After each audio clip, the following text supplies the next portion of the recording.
வணக்கம். இது நம்ம கிச்சனில் நம்ம இன்றைக்கி என்ன பண்ண போகிறோம் அப்படின்னாக்க, எல்லாத்தையும் போட்டு ஒரு பிட்ல ஒன்று பண்ண போகிறோம். எல்லா காயும் போட்டு வாழைப்பூ, வாழைத்தண்டு, குடமிளகாய், இந்தமாரி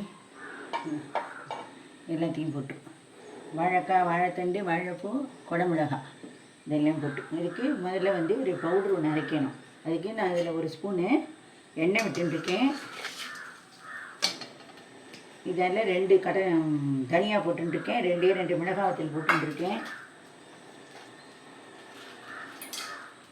ஒரே ஒரு டேபிள் ஸ்பூன் அளவுக்கு கடலைப்பருப்பு, அவ்வளோதான். வேறு ஒன்றும் அதிகம் சாமான் சேர்க்கணுங்கிற அவசியம் கிடையாது. பெருங்காயம் போட்டுக்கணுங்கிறவா இந்த ஸ்டேஜில் பெருங்காயத்தை போட்டுக்கலாம். நான் பெருங்காயம்லாம் போடலை, பெருங்காயம் ஜலமாக விட்டுக்க போகிறேன். அதனால் இதை வறுக்கணும்.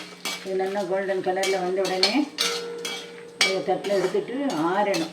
ஆறினத்துக்கு அப்புறமா நம்ம இது கூட தேங்காய் சேர்த்து, தேங்காய் பச்சையாக சேர்க்கவா சேர்க்கலாம், இல்லை வறுத்து சேர்க்கணும்னு நினைக்கிறவாலும் வறுத்து சேர்க்கலாம். அதை நைஸாக ஒரு பேஸ்ட்டாக அரைச்சி விடணும். இது நான் வறுத்துட்டு காட்டுறேன் உங்களுக்கு.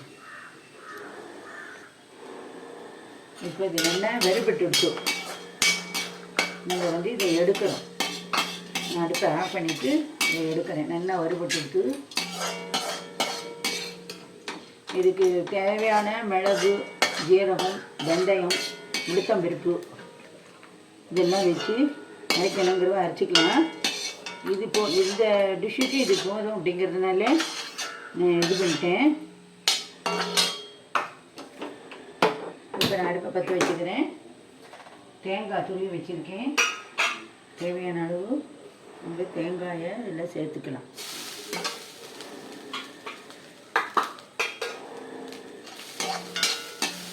இதை நல்லா ட்ரை ரோஸ்ட்டாக வறுத்துக்கணும். மீடியம் ஃப்ளேமில் வச்சு வறுத்துட்டா போதும்.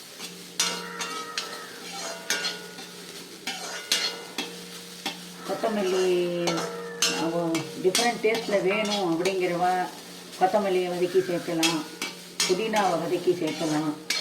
வதக்கிட்டு தான் இந்த விழுது அரைக்கும்போது இதோட சேர்த்து அரைச்சிக்கணும். தீயை விடாமல் நல்லா ட்ரை ரோஸ்ட் வர அளவுக்கு வறுத்து வச்சுக்கணும். உங்களுக்கு ஃப்ரீ டைத்தில் நீங்கள் தேங்காய் திருவி இந்தமாதிரி ட்ரை ரோஸ்ட் பண்ணி ஆறின விட்டி மூடி ஃப்ரிட்ஜில் எடுத்து வச்சுட்டேன்னு எப்போ தேவைப்படுதோ அந்த சமயத்தில் டக்குன்னு போட்டு இந்த அரைச்சி எடுத்து விடலாம்.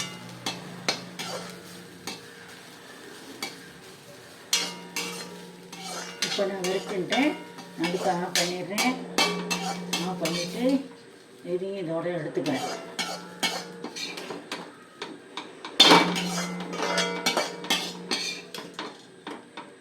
இது நல்லா ஆறின உடனே மிக்சியில் போட்டு நல்லா நைஸ் பேஸ்ட்டாக அரைச்சிக்கணும். இது நான் கடலெண்ணெய் விட்டு வறுத்துருக்கேன். நீங்கள் உங்களுக்கு தேவைன்னா தேங்காய் எண்ணெய் விட்டு கூட வறுத்துக்கலாம். இப்போ நான் வறுத்ததை ஆற வச்சுருக்கேன். நான் என்ன பண்ணுறேன், இது துவரம்பருப்பு ஒரு அரை அழாக்கு எடுத்துட்டு நல்லா ஜலத்தில் ஊற வச்சு அலம்பி மஞ்சத்தூள் போட்டு நல்லெண்ணெய் விட்டு நல்லா குழம்பாக வேக வச்சு வச்சுட்டுருக்கேன். இப்போ இதுக்கு இதில் நான் என்னென்ன காயெல்லாம் சேர்க்குறேன்னா, வாழைக்காய், வாழைத்தண்டு,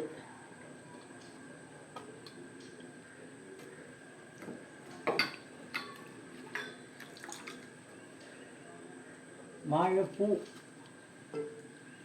எல்லாமே நமக்கு எவ்வளவு தேவையோ இந்த தேவை அளவுக்கு. அப்புறம் குடமிளகாய்,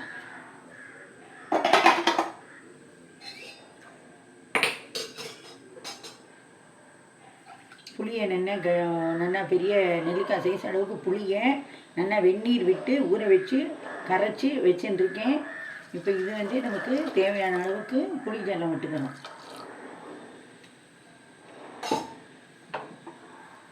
இப்போ இதில் நான் குழம்பு மிளகாத்தூள் 2 ஸ்பூன் எடுத்து வச்சுருக்கேன். 2 டேபிள் ஸ்பூன் அளவுக்கு அதையும் போட்டுக்கிறேன்.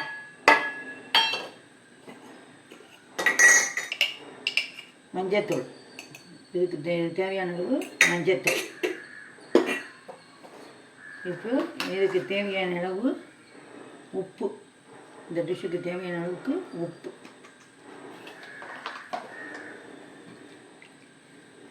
நான் இப்போ அடுப்பை பற்ற வச்சுக்கிறேன். இது நல்லா ஒரு கொதி வரட்டும்.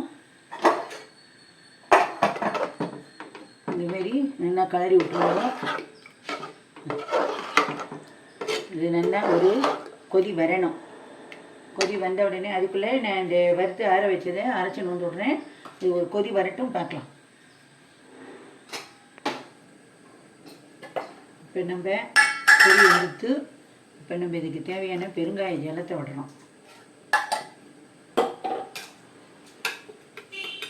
ஒரு கொட்டைப்பாக்கு அளவுக்கு வெல்லம் போட்டுக்கிறோம். நிறைய தேவையில்லை, கொஞ்சமாக போட்டுட்ட போதும். வேணுங்கிறமா போட்டுக்கலாம், வேண்டதெல்லாம் விட்டுடலாம், ஆப்ஷன். அதுக்கப்புறம் நம்ம அரைச்சி வச்ச பேஸ்ட் அதை போடணும். இது கூட வேணுங்கிறவ ஒரு தக்காளி பழத்தை நறுக்கிட்டு இதை வறுக்கும்போதே, இந்த சாமான்லாம் வறுக்கும்போதே அதையும் ஒரு சுற்று வதக்கிண்டு இந்த பேஸ்ட் அரைக்கிற சாமானோட வச்சு அரைச்சி விட்டுக்கலாம். நம்ம விரதத்துக்கு சமைக்கலன்னு சாதாரண நாளில் சமைக்கிறோம் அப்படின்னாக்க இதில் இந்த நிலக்கடலை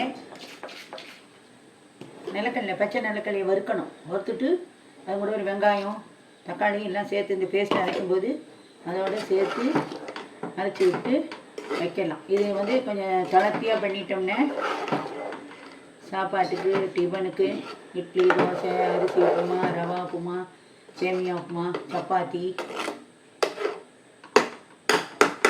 எனி வெரைட்டிஸ் ஆஃப் தோசை எல்லாத்துக்கும் விட்டுலாம். அது ரொம்ப நல்லா இருக்கும். இப்போ இது வந்து நான் வந்து இதை ஒரே ஒரு விசில் விடுறேன். ஒரு விசில் வந்த உடனே இதை ஆஃப் பண்ணிவிட்டு அப்புறம் பார்க்கலாம்.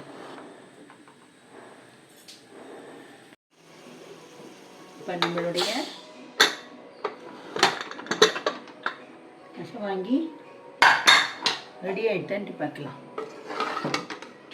ரெடி ஆகிட்டு ஒரே ஒரு கொதி ஓப்பன் வச்சுருக்கேன். ஒரு கொதி வந்தோடனே இதுக்கு தாளிச்சு கொட்டி இறக்கிடலாம்.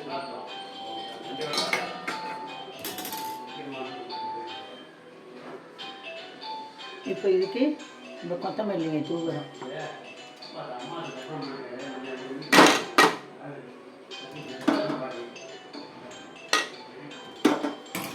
இது கொதி வரட்டும். இப்போ நம்மளுடைய ரசம் வாங்கி ரெடி ஆகிட்டு நான் இப்போ இறக்கி வச்சுட்டு இது கடுகு தாளிக்க போகிறேன். கடுகுக்கு எண்ணெய் விட்டுக்கிறேன். கடுகு தாளிக்கிறதுக்கு எண்ணெய் விட்டுருந்தாச்சு.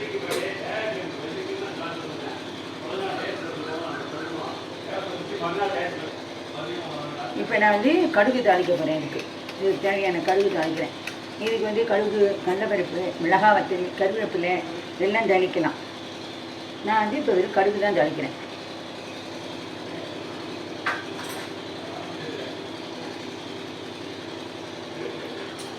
நான் இப்போ வந்து அடுப்பை பெருசாக வச்சு விட்டேன். கடுகை தாளிக்கிறேன்.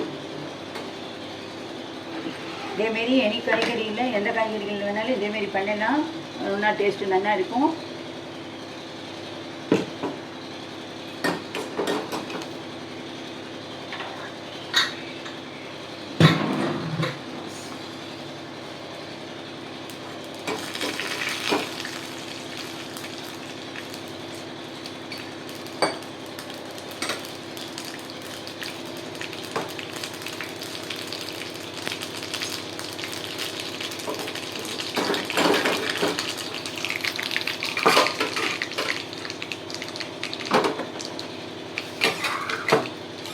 நம்ம கடுகு வெடி கொடுத்து தாளிச்சிடலாம்.